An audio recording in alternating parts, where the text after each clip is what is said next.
On a coutume de dire que derrière chaque coureur se cache une histoire.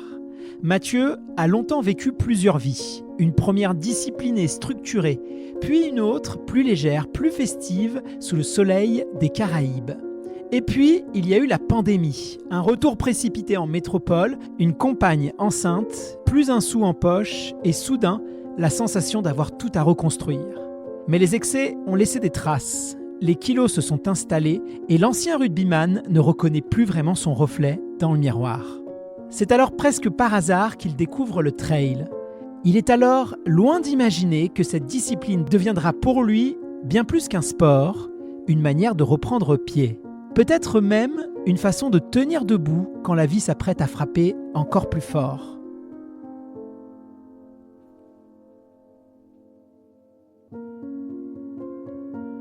En août 2018, après 5 ans d'armée, je m'étais engagé au RICM, c'est le régiment d'infanterie chars de marine à Poitiers. J'étais tireur 12-7. Le tireur 12-7, c'est une grosse mitrailleuse qui est au-dessus des véhicules. Là. C'était mon poste. J'ai donc quitté l'armée en août 2018 après avoir rencontré ma femme Cindy une année avant. Et un peu un ras-le-bol de tout, de cette rigueur un peu militaire et tout. J'avais envie de changer d'air. On a décidé d'aller à 8000 km à Saint-Barthélemy, une petite île qui se trouve à côté de la Guadeloupe, et une petite île française, pour profiter un petit peu de la vie, et puis pour changer d'air, tout simplement. Et ça change vraiment d'air, quoi. C'est plus Poitiers, c'est un petit peu plus féerique et exotique, on va dire.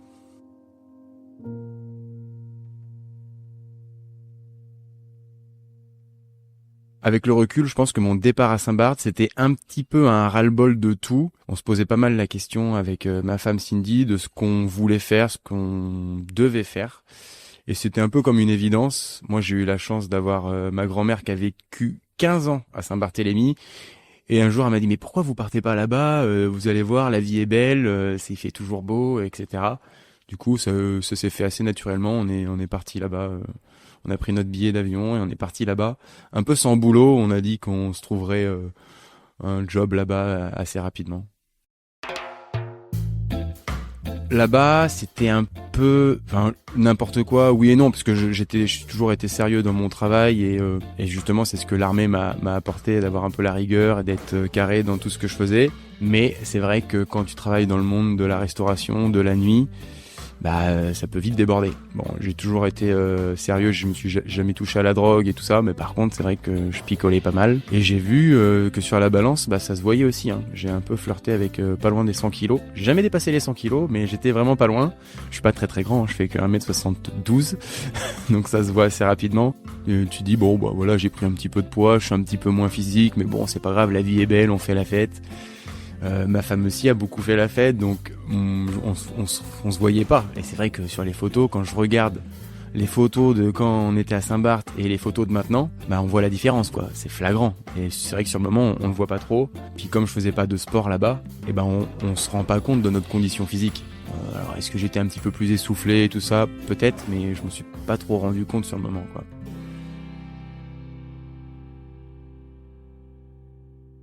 Un soir de fête avec ma femme, justement, je sors de mon service de nuit. On décide d'aller faire un petit bain de minuit, donc ça c'était un bain de 6h du matin.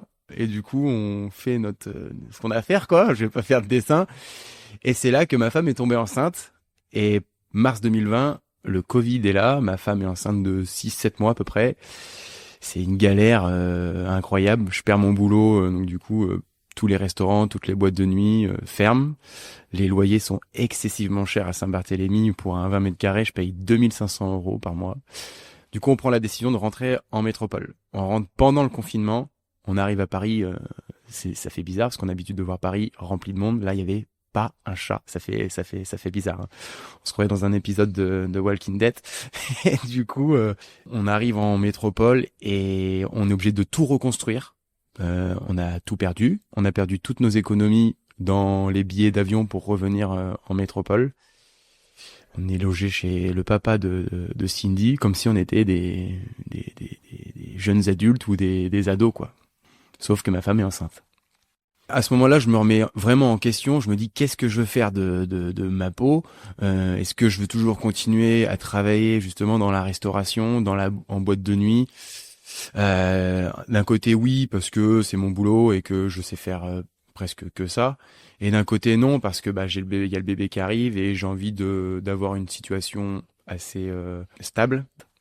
Et voilà, moi j'ai toujours travaillé, je me suis jamais arrêté de bosser, donc là je me retrouve à travailler dans une poissonnerie, je m'en souviens, pendant la saison d'été qui a suivi, et en août, le 2 août 2020, mon petit Camille pointe le bout de son nez. Voilà le parcours. Et on retrouve une petite maison, on reconstruit comme si on reconstruisait une vie. Et c'est là que j'accueille ma grand-mère aussi. J'accueille ma grand-mère qui vivait seule, un petit peu isolée, pendant le deuxième confinement. Et voilà, c'était un nouveau chapitre de ma vie. Du coup, ma grand-mère, après, nous a suivis dans cette maison, pas pour longtemps, je dirais 6-7 mois, et elle a décidé de reprendre son envol et de, et de trouver un petit appartement à elle. Du coup, elle est partie de la maison, et j'ai demandé ma femme, ensuite, je m'en souviens, j'ai demandé ma femme en mariage, lors d'un voyage en Laponie, et elle a accepté, et on s'est mariés, du coup, le 7 septembre 2024, et du coup, on regarde un petit peu les voyages de noces. On a beaucoup réfléchi où partir, et c'est vrai qu'on a traversé quand même pas mal d'épreuves entre des épreuves des épreuves de vie, hein. C'est pas très grave, mais les enfants, le Covid, on a besoin de se retrouver avec ma femme. Et on se dit ok, qu'est-ce qu'on pourrait faire? C'est vrai qu'on a vécu 2 ans à Saint-Barth. Est-ce qu'on le referait pas à Saint-Barth? Bon, non, on connaît. On nous a parlé de l'île Maurice. Apparemment, c'est pas mal. Il y a des super plages aussi. Et du coup, on décide de partir à l'île Maurice. La veille de prendre notre départ et de partir à Roissy-Charles de Gaulle, tout se passe bien. Moi, mes affaires sont rangées. Ma valise est prête. Nos valises sont prêtes. On est prêt à partir. Et je vois Cindy qui tourne en rond. Je sens qu'il y a un truc qui se passe. Je sais pas quoi. Je lui dis qu'est-ce qu'il y a? Qu'est-ce que t'as et tout. Et là, elle ose pas me le dire. Je pense qu'elle a flippé un petit peu. Je voyais que ça allait pas. Elle voulait pas trop me dire ce qu'il y avait quoi. Je dis on se pose 5 minutes. Qu'est-ce qu'il y a? Qu'est-ce qui va pas? On venait de se marier il y a 48 heures. Je pense qu'il y avait encore des vapeurs de fête qui étaient là. Et elle me dit j'arrive pas à retrouver mon passeport. Je dis comment ça t'arrives pas à trouver ton passeport? Je dis ton passeport il est là, hein, il est dans la maison, on n'est pas parti en voyage, t'inquiète pas, on va le retrouver, ça va le faire et tout ça. Je me suis étonné ce jour-là parce que je me suis pas énervé. Ça aurait été peut-être le mois de l'armée, j'aurais peut-être pété une pile en disant ouais tu te rends pas compte, tout était organisé. À l'heure près, je connaissais le programme de tout ce qu'on allait faire pendant ce voyage de noces. Et du coup Cindy me dit non, je le trouve pas. On a cherché toute la nuit. Toute la nuit, on a tout retourné à la maison. Impossible de retrouver ce passeport. Je lui dis, tu sais quoi? On va y aller un petit peu au culot. On va partir à l'aéroport et on va mentir en disant que tu t'es fait voler ton sac dans le train et qu'il y avait ton passeport dedans. Et on verra bien ce qu'ils disent quoi. Donc on prépare notre mensonge, je suis pas fier de ça. Mais du coup on prépare notre mensonge. On arrive à la police de l'aéroport. On joue la carte, oui voilà, on a perdu notre passeport. Ils ont rien voulu savoir. Ils s'en foutent complètement. Ok, ils veulent rien savoir et ils veulent pas qu'on parte à l'île Maurice. Ce qui est tout à fait normal. Du coup, on est un peu désolé, on sait pas trop quoi faire. Moi, j'étais à 2 doigts de demander le divorce directement, je pense. Je pense que ça m'a fait un petit coup. Je me suis dit c'est quoi la solution? On regarde un peu les vols qui s'affichent. On est à l'aéroport, on a tout organisé. On sait que les enfants sont gardés par les grands-parents. Là, on est dépité, on est complètement dépité. Surtout moi, je suis un peu déçu de tout ça. Et on fait les 1000 pas dans cet aéroport. On dit bon, allez, vas-y, on retourne à la maison et puis on reviendra plus tard. Puis naturellement, mon regard se tourne vers le panneau d'affichage là où il y a tous les vols. Et je vois l'île de la Réunion Roland-Garros. Et là, je me dis, mais attends, c'est un dom-tom. On n'a pas besoin de passeport. On a juste besoin de la carte d'identité pour pouvoir partir à La Réunion. Et il se trouve que ma femme n'a pas perdu sa carte d'identité. Du coup, je cours vite à l'accueil de vente des billets d'avion. Faut savoir que l'avion, il part dans 2 heures. Donc ça s'est fait très très rapidement. Et la dame me dit, bah, il reste 3 places. Je pense qu'en 10 minutes, j'avais les places pour partir à La Réunion. Et 2 heures après, on décollait pour l'île de La Réunion. Et sans savoir où est-ce qu'on allait dormir, ou on savait pas. Juste, il y a mon meilleur ami qui habite La Réunion. Ça fait 5 ans qu'il est là-bas. Et on s'est dit, bah, c'est trop bien, on va lui faire la surprise. C'est une super surprise en disant, bah, il a pas pu être là au mariage parce que, bah, financièrement, c'est dur de revenir en France et tout ça. Et bah, c'est nous qui allons aller lui rendre visite à La Réunion, comme si c'était prévu, quoi. Alors que pas du tout. Le lundi matin, on sort de l'avion. Donc trop bien, il fait trop beau, on est trop content. On a réussi à passer le fait qu'on part pas à l'île Maurice et on accepte le fait qu'on vient à La Réunion. C'est pas le même type de vacances, on en est conscient, on sait que on aurait peut-être plus profité des cocktails et de la plage à l'île Maurice. Et là, l'île de La Réunion, c'est plus connu pour ses randonnées et son côté un petit peu plus sportif. Nous sommes le lundi matin, du coup on trouve une location de voiture, on trouve un hôtel et nous voilà partis sur les sentiers de l'île de La Réunion. Faut savoir que moi j'aime quand tout est organisé, mais quand à l'heure près, j'aime quand tout, pour un voyage je parle, j'aime quand tout est carré. Là on arrive sur une île inconnue, dans l'océan Indien.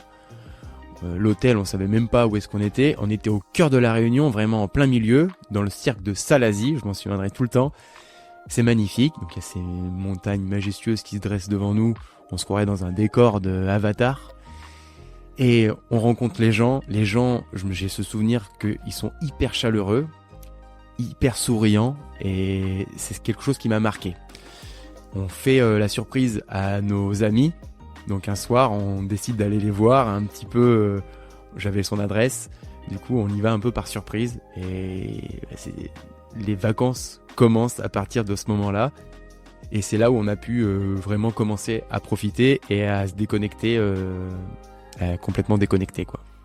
Du coup, on passe la soirée ensemble, c'est trop bien. En plus, il a une petite, donc du coup, bah, je fais la rencontre de sa fille. C'est hyper chaleureux, c'est trop bien. Il me fait un bon rougail saucisse avec des samoussas. On est aux anges, on profite vraiment pleinement. Et là, il me dit, demain, je vous emmène faire une randonnée, la randonnée des 3 bassins. Préparez vos chaussures, etc. Faut savoir qu'on n'avait pas prévu de chaussures de randonnée. Nous, on avait pris que nos tongs, parce qu'on partait à l'île Maurice de base. Du coup, nous voilà allés acheter des chaussures de trail. Je connaissais pas ce terme à la base, de trail, pour aller faire cette randonnée le lendemain.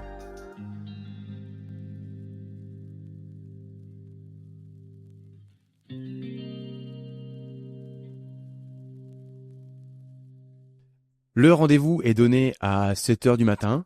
Donc tôt pour un voyage de noces, hein. Normalement on aurait dû se prélasser, profiter un petit peu des grasses mat et tout ça. Mais le rendez-vous est donné à 7h du matin sur le parking des Cormorans, ça s'appelle, où je rejoins Tom et Charline. Et Charline, elle a sa petite en porte-bébé. Donc trop bien, on se dit que ça va pas être trop dur puisqu'elle apporte sa fille en porte-bébé. On a nos chaussures neuves, on boit un petit café, on est trop bien. C'est trop cool, ça me rappelait des souvenirs de l'armée en plus, parce que du coup c'est vrai que j'ai énormément marché quand j'étais militaire. Je me dis bon, ça va être bien.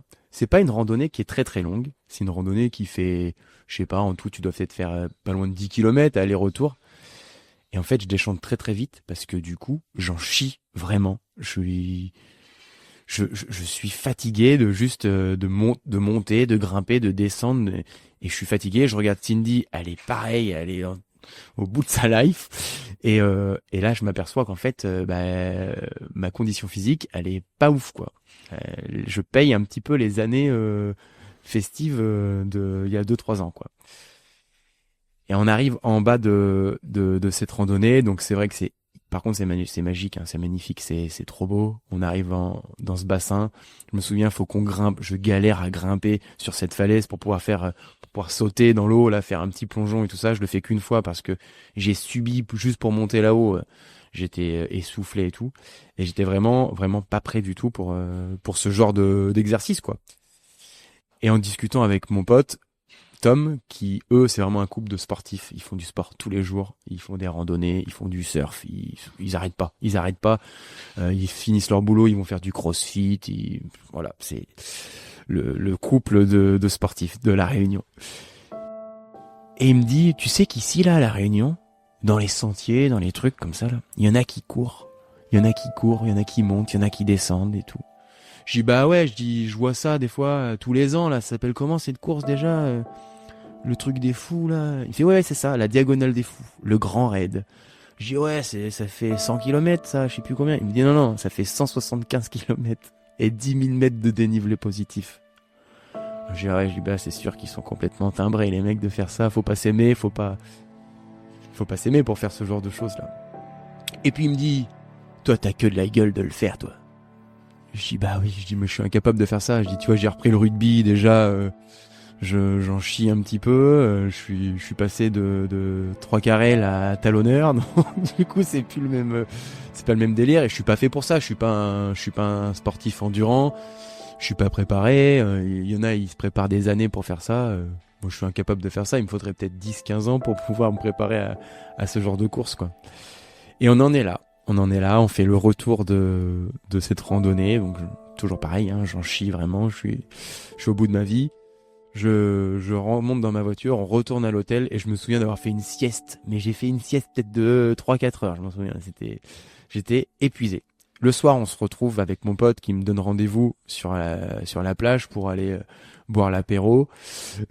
Qu'on boit un petit coup, 2 petits coups, 3 petits coups, des rhums et tout. Et je suis toujours un peu... là, on est un petit peu chaud et il me relance. Il me dit, allez, t'as que de la gueule, vas-y, lance-toi là-dedans, je suis sûr que tu serais fort avec tes grosses cuisses. Et moi, bah, avec mon ego, je dis, vas-y, tu sais quoi, je tape dans sa main et je me lance ce défi de faire la diagonale des fous. Je suis complètement fou. Les vacances se passent bien. J'ai relevé ce défi là un peu en soirée. J'y pense plus trop. Enfin, c'était comme si voilà, on tapait dans la main pour rigoler. Je rentre en métropole. Enfin, on rentre en métropole. On reprend notre vie normale, la routine. Et mon pote m'envoie un message. Il me dit alors, t'as commencé à courir parce que bah la diagonale c'est dans moins d'1 an maintenant et tout. Parce qu'il faut savoir que quand on est parti à La Réunion, c'était début octobre. Et du coup, la diagonale, c'est courant octobre, quoi. C'est le 15-16. C'est l'année où Mathieu Blanchard gagne. Je me souviens avoir suivi ça à la télé. Euh, du coup, là, je me rends compte un peu du truc. Un mois se passe, et là, je me dis, si je veux faire la diagonale des fous, le grand raid, faut peut-être que je me prépare un minimum. Mais moi, je croyais on s'inscrivait comme ça. Je croyais que, ok, j'avais mon dossard, et puis j'allais venir faire ma course, quoi. Et un touriste, quoi. J'étais, voilà, je viens, j'ai quoi, c'est un sac d'hydratation, là, je mets mes bouteilles d'eau dans mon sac et c'est parti, quoi. Je me renseigne un peu sur le truc, et là, je me rends compte qu'en fait, il faut faire des courses de qualification. Faut des points. J'y sais quoi encore, cette histoire-là? Donc, je me renseigne, et puis je m'aperçois aussi qu'il faut faire, c'est un tirage au sort. Tout le monde ne peut pas être tiré au sort. Je dis, bon, ok. Je regarde sur internet, je regarde sur le site du Grand Raid. Ils disent qu'il faut 2 fois 85 points pour pouvoir faire le Grand Raid. Je regarde un peu les courses à droite à gauche. Et j'en vois une course de 80 km et 3500 de dénivelé positif. Ça c'est pareil, c'est quelque chose que je connaissais pas. Hein. Le dénivelé positif, ça me parlait pas du tout. Hein. Je me suis dit, bon, 3500 mètres de dénivelé positif. Je m'inscris à cette course, le cirque fer à cheval. Ça faisait même pas 1 mois et demi que je courais. J'arrive à cette course, je me suis cassé les dents sur cette course, j'ai même pas fait 30 km, j'étais cuit. Et là, ça m'a fait un électrochoc. Je me suis dit, bon, là, on arrête de déconner, j'ai tapé dans la main, je dois me donner à 100%, et à partir de ce moment-là, Je me suis mis vraiment à 1000% à courir, à me lever le matin très très tôt pour aller courir. Je pense qu'en l'espace de 4-5 mois, j'ai perdu 25 kilos. J'ai perdu 25 kilos juste en courant parce que la nourriture, je mangeais toujours pareil. J'ai juste arrêté complètement l'alcool et les sodas. Et du coup, en 4 mois, 5 mois, j'ai perdu presque 25 kilos. Et là, tu vois ton corps changer. Tu vois dans le regard des autres qui te disent, mais t'es malade? Qu'est-ce qui t'arrive et tout? Non, je me suis juste remis au sport. Je me suis juste mis une routine de sport régulier. Et j'arrive à ma deuxième course de qualification, les 60 km du Trail des Forts à Besançon. 60 km et 2005 de dénivelé positif. Et je sais pas par quel moyen j'arrive à finir cette course. Les genoux éclatés. J'étais au bout de ma vie. Mais j'ai franchi cette ligne. Et mes premiers 85 points ont été acquis. Il me reste plus que 85 points pour pouvoir avoir l'espoir d'être tiré au sort à la Diagonale des Fous. Je pense que tous ceux qui ont commencé la course à pied se reconnaîtront. Les premières sorties, c'est nul. On prend pas de plaisir, on souffre. Moi, je me souviens, ma première sortie, c'était 5 km. Je crois que j'ai mis 1 heure. Je me suis mis à marcher et tout, carrément. C'était horrible. En plus, c'était l'hiver, donc du coup, tu vas courir dans le froid, tu te couvres, t'as le caouet, le bonnet, il pleut, c'est nul et tout. Tu te dis, vas-y, à chaque fois que tu rentres chez toi, tu dis, vas-y, c'est bon, j'arrête. Et je me suis forcé à continuer parce que j'ai vu que, soi-disant, ça allait évoluer, que j'allais aimer ça après, par la suite. Et je me suis forcé, je me suis mis un petit coup de pied au cul en disant, allez, t'y vas, aujourd'hui tu fais 5 km, demain t'en fais 6, etc. Et j'ai progressé comme ça. Et au fur et à mesure, j'ai pris plaisir. J'ai pris plaisir, c'est-à-dire que c'est trop bien au début parce qu'on voit notre évolution. Au début, je mettais 1 heure pour faire 5 km, après j'ai mis 45 minutes, après j'ai mis une demi-heure. Et j'ai découvert aussi que ça peut devenir, entre guillemets, une drogue, quoi. Ça a été assez rapide parce que j'ai le souvenir d'avoir un empêchement professionnel et de me dire putain je peux pas aller courir, je me sens pas bien et tout, et de pas pouvoir être allé m'entraîner une journée, et je me sentais mal parce que du coup je me disais putain si je cours pas aujourd'hui, je culpabilisais parce que si je cours pas aujourd'hui je vais pas être prêt pour ma prochaine course de qualification, tout ça. Et là un drame est un petit peu arrivé. J'ai ma grand-mère qui m'appelle, qui me dit « Ta mère est hospitalisée, faut vite que tu viennes, elle est entre la vie et la mort. » Je tombe sur le cul, littéralement. On est en mars 2025. Je me rends du coup à La Rochelle, parce que moi je suis originaire de La Rochelle et ma maman habite là-bas. Je me rends à l'hôpital, on nous accueille dans une salle un peu isolée. Donc je suis avec ma femme Cindy, mes grands-parents, et on est dans cette salle-là. Et je sais que quand on t'isole dans une salle comme ça, c'est pas bon signe, quoi. C'est qu'ils vont t'annoncer qu'il y a un truc. Moi, mon oncle est pompier, donc il a réussi à avoir un peu d'infos auprès de l'hôpital. En fait, ma mère a fumé toute sa vie. Elle a eu une jeunesse un peu entre la drogue, la cigarette, tout ça. C'était ça a fait partie de sa vie. Et aujourd'hui, elle en paye un petit peu les conséquences. Le médecin m'a dit que les pompiers étaient venus la chercher chez elle et qu'elle avait été en manque d'oxygène, que le cerveau était en manque d'oxygène et que du coup, elle était entre la vie et la mort, qu'elle avait une chance sur 10 de s'en sortir. Et je me souviendrai toujours de ce moment où je la vois. Elle est branchée de partout. C'est des machines qui respirent à sa place. Et je suis un peu paumé à ce moment-là parce que je me dis c'était pas prévu, c'était pas ça me tombe un peu sur le coin de la gueule. Je savais pas qu'elle était aussi malade que ça. Et en fait, on se rend compte à ce moment-là que les choses peuvent aller très vite. On profite pas assez de nos proches et on se rend pas compte quand on va pas leur rendre visite. Moi, ma vie est belle, je m'entraîne, je cours, c'est trop cool, je progresse. Mais de l'autre côté, il y a les autres qui vivent et je prends pas trop de nouvelles. Et là, je m'en veux en fait. Je me dis, c'est de ma faute. J'aurais peut-être pu voir avant ce qui se passait. Ma mère, elle s'est laissée mourir pendant 3-4 ans. Enfin voilà, elle faisait plus rien et j'ai une petite sœur qui a 10 ans aujourd'hui. C'était hyper délicat d'annoncer la chose à ma petite sœur parce que le jour où je vais à l'hôpital, elle était pas avec moi et quand j'ai appris cette chose-là, je me suis dit c'est à moi de lui annoncer quoi. C'est à moi de dire à Malicia, à ma petite sœur, qu'elle va peut-être perdre sa mère quoi. C'est horrible de perdre sa maman à 30 ans, à 40 ans, à 50 ans, de perdre un parent c'est horrible, mais de perdre sa maman à 10 ans, je pense que c'est encore plus dur. Elle a encore son papa est là encore hein, mais du coup ma mère et le père de Malicia sont séparés. Du coup, je me souviens encore de ce moment où toujours dans cette pièce là où je vois Malicia et je sais pas comment lui annoncer. Je suis bouleversé, je suis anéanti. Je me dis c'est à moi de le dire quand même. Du coup, je lui annonce, hein, je lui dis voilà, tu sais maman elle a des problèmes pour respirer mais là c'était grave. Je lui dis pas qu'elle va mourir parce que c'est dur, mais je sais pas comment le dire. Mais je pense que elle a dû comprendre quand je lui en ai parlé.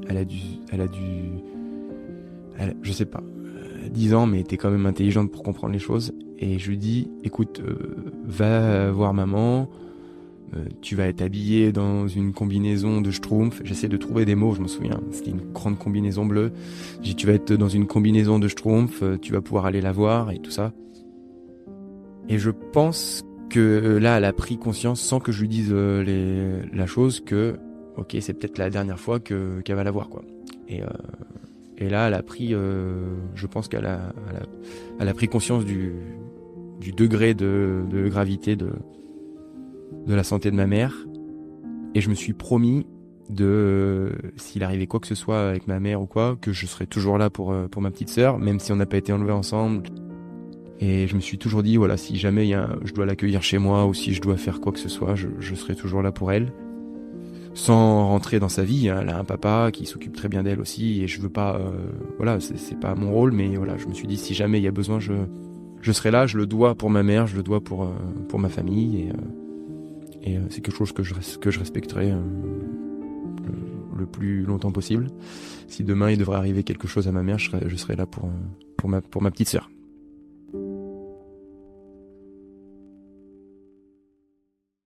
Et là, le médecin me dit, donc elle a un BPCO. Je ne saurais pas dire ce que c'est exactement, mais en gros, ils me disent qu'elle a un poumon qui est mort à 100% et un autre poumon qui reste 20% de viable, quoi. Donc elle pourra plus jamais respirer sans machine, elle sera toujours branchée. Et moi, en fait, j'ai pas envie d'accepter le fait que c'est la dernière fois que je vais la voir, quoi. Enfin, c'est horrible. Même si je vais pas la voir souvent, ça reste ma maman, ça reste ma mère, même si elle m'a eu très très jeune, elle avait 18 ans. Du coup, j'ai été élevé aussi par mes grands-parents. Même si elle a pas fait les choses correctement quand elle était jeune, voilà, on peut être parent. Je suis bien placé pour le parler parce que j'ai 2 enfants, ça s'apprend pas en fait, ça s'apprend sur le tas avec l'expérience qu'on peut faire. Voilà, on apprend tous les jours. Et là, je suis face à moi-même. Je rentre chez moi en me disant c'était peut-être la dernière fois que j'allais la voir. Je me vois appeler carrément la morgue parce que du coup, j'anticipe le fait d'acheter, de payer un cercueil, de me renseigner au niveau des places dans les cimetières. Moi, le médecin m'a dit, profitez-en, c'est la fin, quoi. Je retourne le lendemain à La Rochelle. Poitiers-La Rochelle, ça fait un petit peu de route. Il y a 3 heures de route. Et je vois elle est encore là. J'arrive à rentrer dans la pièce parce que la veille, j'avais pas pu parce que par-dessus, elle avait un Covid.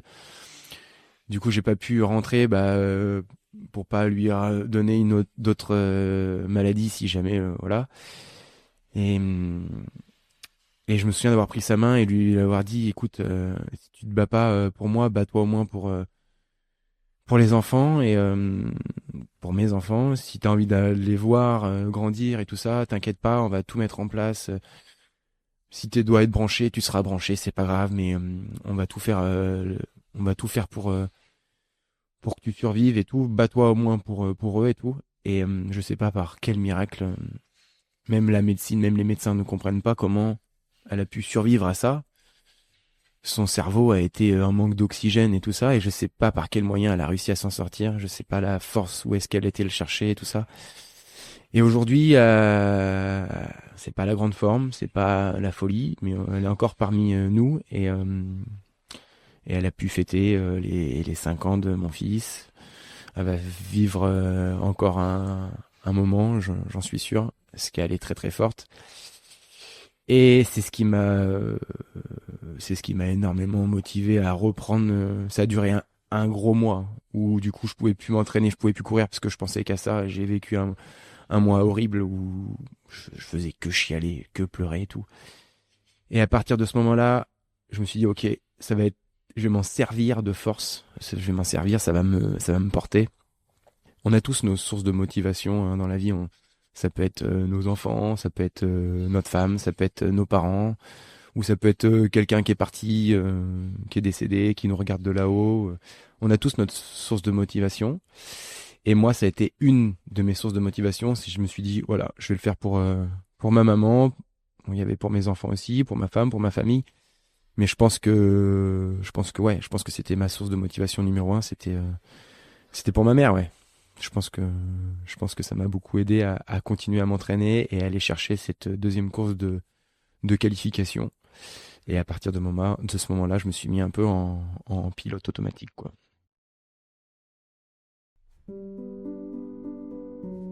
Les semaines passent, ma maman va mieux. C'est pas la folie, hein. Elle va pas, c'est pas elle qui va courir la diag, mais ça va mieux. Elle retourne chez elle. Et là arrive le tirage au sort de la diag, de la diagonale des fous. Il faut savoir qu'il y a très très peu de chances que je sois tiré au sort. Hein. Il y a des gens, ça fait 10 ans qui s'inscrivent toutes les années et ils sont pas tirés au sort.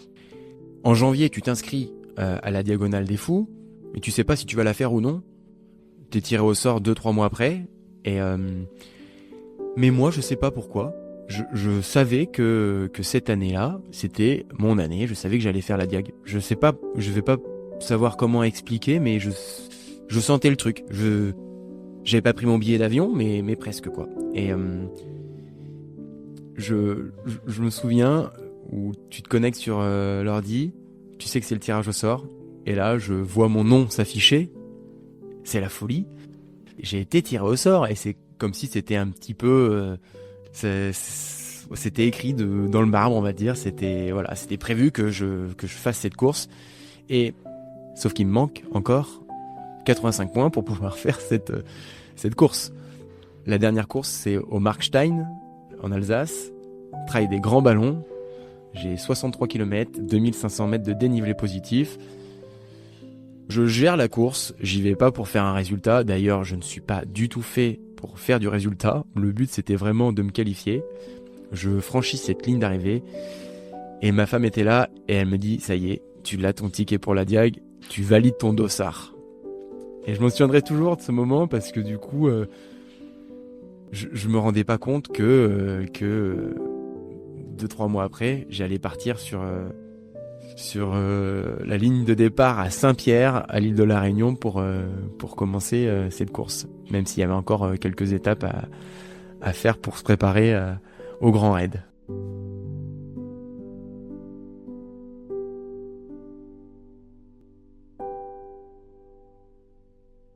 la prépa continue, je décide d'aller faire le GR54, le Tour des Écrins, en dernier gros bloc de préparation. Et du coup, je voulais pas partir à La Réunion sur la Diag. Voilà, je vais faire la course, tant pis si je la finis pas. Non, je respecte le dossard, je respecte cette course et je respecte surtout les personnes qui voudraient participer à cette course un jour. Il y en a, c'est le rêve d'une vie. Et du coup, voilà, je me dois d'honorer ce dossard et je me dois de faire les choses correctement. Et du coup, je fais ce GR54. Je me dis, je vais le faire en 4 jours et tout. Je vais envoyer du steak. Waouh, j'en ai chié, c'était horrible. Parce que ça fait 180, 190 km avec 12 000 mètres de dénivelé positif. C'est assez roulant, mais j'en chie. J'en chie vraiment. Et là, je me dis, si j'en chie là, qu'est-ce que ça va être à la Diag? Parce que le terrain est beaucoup plus technique à la diagonale. Le climat est pas le même. J'arriverai jamais, c'est pas possible. Là, on est fin septembre. Et mon vol est le 9 octobre. Une semaine après, je prends l'avion pour partir à la Réunion. On est tous dans cet avion. Et il y a mes témoins de mariage qui me suivent dans cette épreuve, dans cette chose-là. J'ai trop de chance d'avoir une team autour de moi. J'arrive à la Réunion et je suis un peu je suis heureux. Mais d'un côté, j'ai envie de faire la fête. Parce que la Réunion, pour moi, c'est la fête. La dernière fois que je suis venu, il y a 1 an, j'avais fait une semaine où j'avais profité de la vie et tout ça. Sauf que là, je viens pour un autre... quelque chose d'autre, quoi. On est le 9 octobre.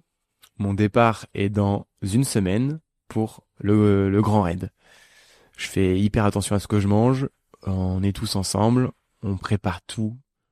On est préparés comme des élites, mais on n'est pas des élites. C'est-à-dire que je me vois emmener mes ravitaux à la team DAF. Et là, je vois les plus grands. Je vois Casquette Verte. Je vois Baptiste Chassagne. Je vois Ludo Pomeray. Et moi, je me dis, j'ai la chance d'être avec la team DAF. Je vois ces élites-là, ces athlètes. Je suis trop content. Parce que du coup, ça fait 1 an que je vis que pour ça. Du coup, dans mon feed de Instagram, j'ai que des trucs de course à pied maintenant.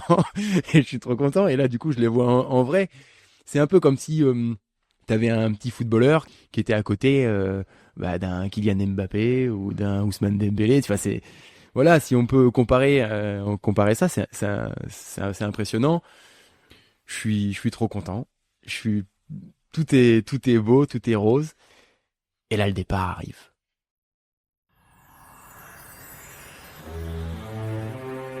On est jeudi soir, il est 20h. Et je suis sur ce parking. On a loué un van exprès pour l'événement. Je fais ma dernière petite sieste avant le départ. Et l'heure approche, 21h, 21h30. Je rentre dans le SAS. Moi, je suis SAS numéro 4. Je suis dans les derniers. Mais ça n'a pas trop d'importance parce que du coup, il y a une ambiance de fou. Les rues sont bondées. Mais il y a, je sais pas, je saurais même pas dire combien il y a de personnes au mètre carré. Il y a des gens qui font de la musique. J'ai l'impression que l'île de la Réunion s'arrête de vivre pour vivre la Diag.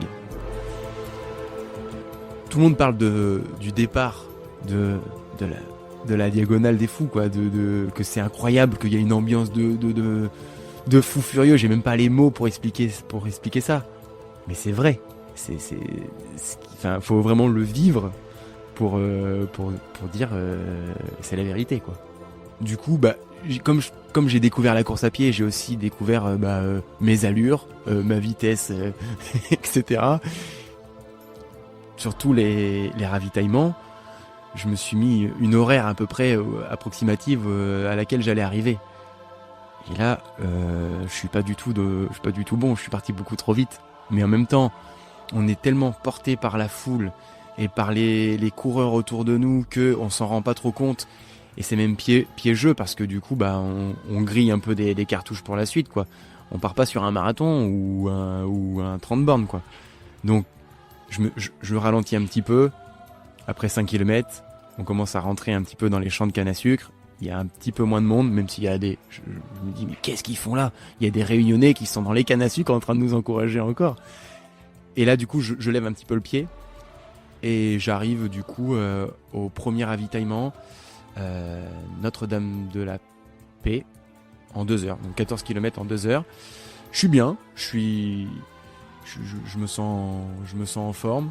Je rentre dans ce ravitaillement. C'est la guerre là-dedans. C'est blindé de monde. Je dis mais il y a plus rien. Il y a plus rien. Tous les petits ravitaux, il y avait des petits sandwichs, il y a plus rien. J'arrive dans les derniers en même temps. Quand j'ai regardé mon classement, je crois que je suis 2600e à passer à ce ravito. J'ai la team DAF qui est là, qui voilà, ils m'attendaient, donc trop cool.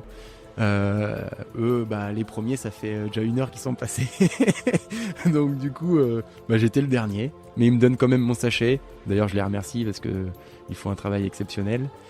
Et me voilà reparti. Et en partant, j'ai un gars de la team DAF qui me dit « Attention, parce que là-haut, ça caille. Hein. » Je dis « Vas-y. » Je dis « Le départ, il fait 25 degrés. Et là, il fait encore 24, 25. Je te crois pas. Enfin, je veux dire, ça caille. Ok, on va descendre à 15 degrés, quoi. » J'arrive là-haut, il fait 2 degrés. Je me pèle le cul, et un truc de fou. J'avais pas prévu, j'avais pas anticipé. Du coup, je m'étais pas mis ma seconde peau, j'avais pas prévu, quoi. Et j'avais pas de gants. Je m'en souviendrai. Je me suis gelé le bout des doigts. J'arrivais même pas à ouvrir mes flasques à Domaine Vidotte. Heureusement, j'avais ma femme et mes autres ravitailleurs, donc Sarah et Benoît, mes témoins de mariage qui étaient là, ils ont pu m'aider. Et voilà, Domaine Vidotte, j'ai très très froid et je perds pas trop de temps parce que du coup j'ai pas envie de perdre de temps tout simplement. Et je suis encore bien, on est à 33 km et je sais qu'il y a un gros morceau derrière. Et c'est un peu le gros morceau qui m'a fait douter. Le jour se lève sur la Réunion, on découvre les paysages. Et ça fait 8 heures que je cours déjà. Donc le rythme n'est pas trop élevé, mais j'avance toujours. Et j'arrive à Marabout, donc en 10 heures à peu près. Et là, il y a le moment, le pire je pense de la Diac pour moi, qui se dresse devant moi. Kotokarvegen. Déjà rien que le mot fait peur. Je flippe, rien que d'y repenser. Je suis en plein doute. Moi, ma force, c'est vraiment le dénivelé. Je pense qu'avec mon passé de militaire et de rugbyman, j'arrive bien à monter. Donc du coup, habituellement, j'en chie pas trop quand il y a du D+. Mais là, je sais pas pourquoi, j'ai explosé, quoi. J'ai énormément douté. Je suis arrivé en haut de Kotokarvegen, mais j'étais dépouillé, quoi. J'en pouvais plus de la vie. Je me suis assis, il y avait un banc. Je me souviendrai toujours de cette image. Il y avait un banc avec des mecs qui donnaient des bouteilles d'eau là-haut. Je m'assois sur ce banc, je mets ma tête dans mes mains et je me mets à chialer, à pleurer. Mais j'ai un peu honte parce qu'il y a beaucoup de monde autour de moi et alors pourquoi j'ai honte? Je sais pas. Peut-être que j'ai pas envie qu'on me voit en train de pleurer. Voilà. Et en fait, à un moment, je lève les yeux et je vois que je suis pas le seul dans cet état-là. Je vois tout le monde autour de moi qui sont dans le mal, quoi. En fait, ils ont vécu la même chose que moi. Ils sont comme moi, voire pire pour certains. Et je me dis, bon, allez, c'est parti, je redescends. Sauf que là, il y a la deuxième étape la plus difficile de la Diac qui arrive. Le bloc. La pire descente. C'est horrible.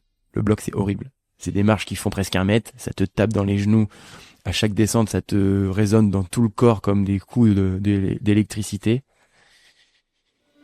Et à la moitié du bloc, j'envoie un message à Cindy, à ma femme, et je lui dis j'arrête à Sillaos. Je dis je suis pas prêt pour cette course, je me suis pas assez préparé, 1 an de préparation, je ne peux pas.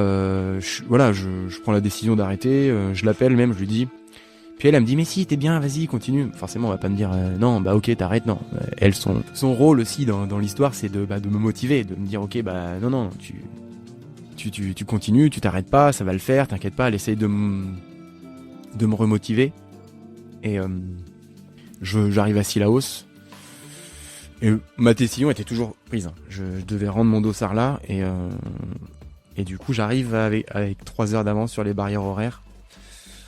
Donc là on arrive à Cilaos et on est un tout petit peu moins de la moitié et je me souviens que pendant la montée de Kervegen, il y a un gars qui m'a dit la course commence à Cilaos. J'avais envie de lui péter la gueule au mec parce que je lui dis mais attends moi ma course elle est commencée déjà depuis le début. Donc là moi mentalement bah, ça m'a mis un coup aussi parce que je me suis dit si derrière il y a pire que ce que je viens de faire mais je vais exploser quoi. J'ai 3 heures d'avance sur la barrière horaire donc je suis plutôt pas mal et je prends la décision de dormir un peu dans le van qu'on avait loué. Donc ils sont trop mignons, ils m'avaient préparé mon petit lit et tout donc c'est trop bien. Je dors 20 minutes. Et je repars, je suis arrivé à Cilaos, il faisait jour, je repars, il fait nuit. Donc pareil, il était 21h à peu près par là. Je repars et j'arrive au pied du Taibit. Et j'ai un mec qui me dit, si tu rentres là, t'es obligé de ressortir de l'autre côté. Pourquoi ? Parce que bah, le Taibit, on rentre dans Mafat, et dans Mafat, il n'y a pas d'accès, personne ne peut accéder en voiture. C'est que par hélico. Du coup, il me dit, si tu rentres là, t'es obligé de ressortir de l'autre côté, du coup, en haut du Maïdo. Bon, bah, je sais pas pourquoi. Là, je me suis mis en pilote automatique et j'avais plus de doute. Je savais, à ce moment-là de la course, je savais que j'allais aller au bout. C'était comme ça. Je me suis mis en pilote automatique et le cerveau a repris le relais. J'avais plus de douleur nulle part. Et le corps humain est vraiment bien fait parce que le cerveau, quand tu as une douleur, il te dit ok, il t'envoie des signaux pour dire ok, faut arrêter. Et au bout d'un moment, je pense qu'il reçoit tellement de signaux qu'il dit bon bah je lui enlève cette douleur là. Et c'est comme si le cerveau balançait une anesthésie et on n'a plus de douleur nulle part en fait.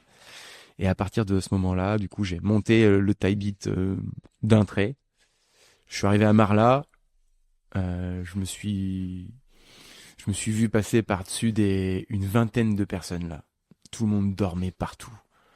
Je me voyais enjamber des gens parce que les gens s'arrêtent en plein milieu du sentier et ils dorment comme ça, à même le sol quoi. Ils sont épuisés et moi je voulais pas m'arrêter comme ça, à même le sol. Parce que je me suis dit, si jamais je me réveille pas, personne va venir me réveiller quoi. Et puis en fait, je me suis arrêté et j'ai même pas mis de réveil, mais je crois que hop, inconsciemment, le cerveau il se dit bon bah faut repartir là. Du coup, je me vois m'arrêter 10-15 minutes et repartir et à enjamber des corps et tout par-dessus parce que du coup tout le monde est rincé. C'est la deuxième nuit sans sommeil. C'est dur et j'arrive au pied de ce Maïdo là. Je le vois parce que quand on est à horaire, on voit la façade, enfin la face du Maïdo et on voit ce monstre. C'est un monstre. Hein. On se dit, ça fait 2 km de haut, 2000 mètres de dénivelé. Et là, ça fait peur, hein, parce que ça donne le vertige. Je viens de regarder en haut. J'ai fait 120 km. Il faut que je me tape ça. J'ai plus de force et tout. Et voilà.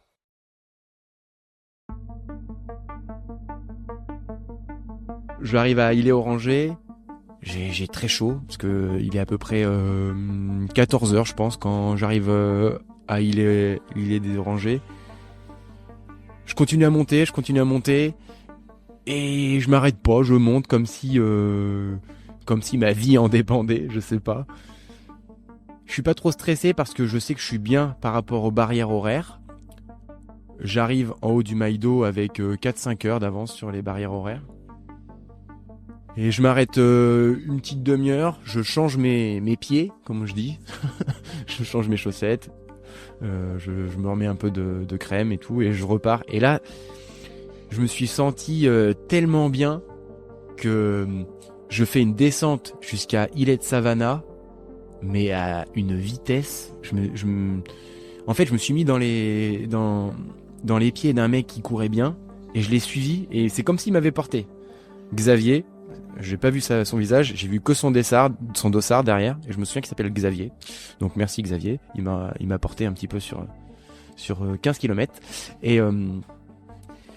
Et je me sens trop bien, je pense que je suis à 10-12 km/h de moyenne sur la descente, donc je me sens trop bien. Et j'ai une anecdote, parce que du coup dans la descente, j'appelle Cindy et je lui dis « Oh, j'ai trop envie d'un Yop ». Je sais pas pourquoi je lui ai dit ça. Et elle me dit « Ok, bah t'inquiète pas, on va te chercher ça ». Et j'arrive au ravitaillement de la course à Illet de Savannah, et il y avait des Yop. Alors je sais pas si c'est une coïncidence ou pas, mais j'étais trop content. Donc du coup j'ai bu mes Yop, j'étais refait. Et me voilà à traverser cette rivière.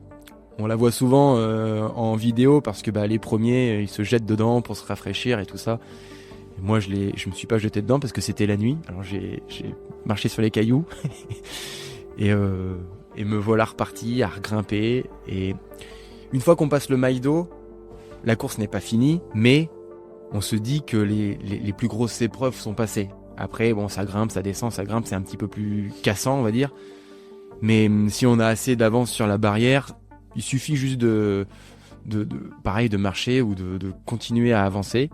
Bon, ça dépend dans l'état où on est, mais moi j'étais bien, j'avais pas de douleur et j'étais en forme.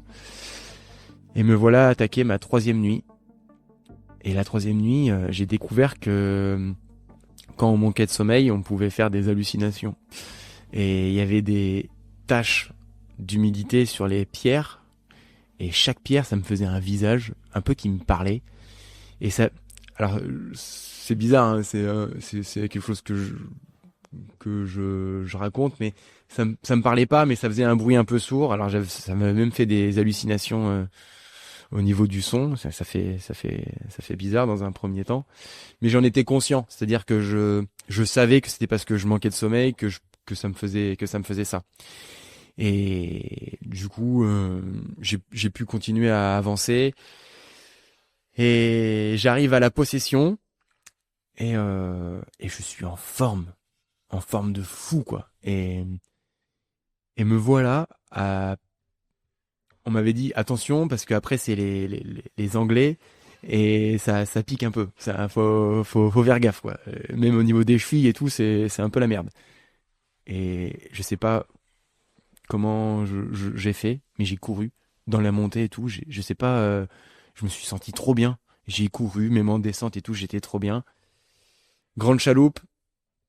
Je vois ma femme pour la dernière, enfin avant la ligne d'arrivée, je vois ma femme et mes 2 amis. Et là, il y a une vidéo de ma femme après que j'ai revue où elle parle face caméra, à chaque fois que je la vois, ça me fend le cœur parce qu'elle a dit bravo Mathieu, tu vas y arriver, tu l'as fait cette diag et tout. Elle sait, il reste 15 km quoi, de Grande Chaloupe à la Redoute. Voilà, même si il peut y arriver jusqu'à un dernier kilomètre, il peut arriver une cata, hein, où tu peux tomber, tu peux te briser une jambe et tout, et puis la course est faite. Mais si tu prends ton temps et que tu t'avances, t'es quasiment sûr de finir. Et là, elle fait cette vidéo-là, et quand je la revois, elle est incroyable cette vidéo. Je suis trop fier d'avoir cette petite chérie avec moi. Et voilà. J'arrive en Haute-Colorado. Il est 9h du matin, je pense. Et il y a une grande étendue d'herbe. Je m'en souviendrai. Une grande étendue d'herbe. Et je vois cette herbe-là. Et je m'allonge dessus. Et il fait bon parce que c'est le lever du soleil. Il fait pas encore trop chaud. Je m'allonge sur cette herbe et je suis trop bien. Je me pose une demi-heure. Je m'autorise une demi-heure de sieste. Et je repars. On commence à redescendre un petit peu de Colorado. Et là, t'aperçois le stade. Et là, je chiale. Mais je chiale tout le long de la descente. J'ai jamais autant chialé. J'arrive en bas à 500 mètres du stade. Il y a un monde fou. Encore sur le bord de la route. Ce qui est bien, c'est qu'il y a il y a toujours moins de monde que quand le premier arrive, mais il y a toujours cette ferveur. Les gens sont là pour t'accueillir du premier au dernier. Et j'ai mes 2 petits qui sont là, qui m'attendent avec des pancartes avec écrit « Papa on t'aime » et je veux courir avec eux, chacun dans la main, sauf que ma petite de 2 ans et demi, elle arrive pas à courir assez vite. Du coup, je la porte avec moi. J'ai cette force encore de pouvoir la porter. Je me dis c'est bon, il reste 300 mètres. J'ai mon petit à côté de moi qui est tellement fier, je le vois sur les vidéos, il me regarde comme si j'étais un héros. Et pour lui, j'ai gagné. Et c'est ce qu'il m'a dit une fois. Il me dit, t'as peut-être pas été premier, mais pour moi, t'as gagné. Il a 5 ans et demi. Donc déjà, c'est hyper fort comme message. Et je franchis cette ligne d'arrivée. Je m'écroule. Je suis fier de moi. Je suis fier de ce que j'ai fait. Je suis fier de mon année de préparation. Et si j'ai fait tout ça, ce qui m'a donné la force, du coup, comme je l'ai dit, en premier, ça reste ma maman et mes enfants, ma femme, toute ma famille, mes amis. Et aujourd'hui, je suis fier d'avoir fait ça. Et c'est un magnifique chapitre de ma vie.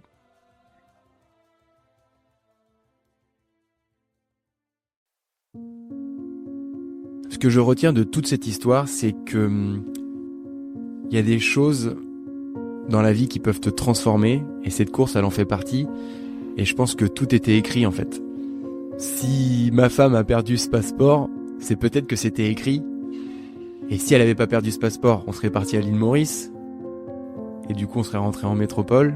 Et puis, j'aurais jamais fait cette course. Je ferais encore 100 kilos, peut-être, même plus.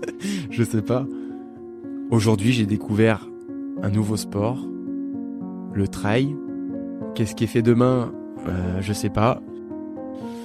Peut-être qu'un jour il y aura l'UTMB, peut-être qu'un jour il y aura un marathon des sables, on sait pas. On sait pas ce que demain est fait, mais en attendant, je pense que tout est écrit.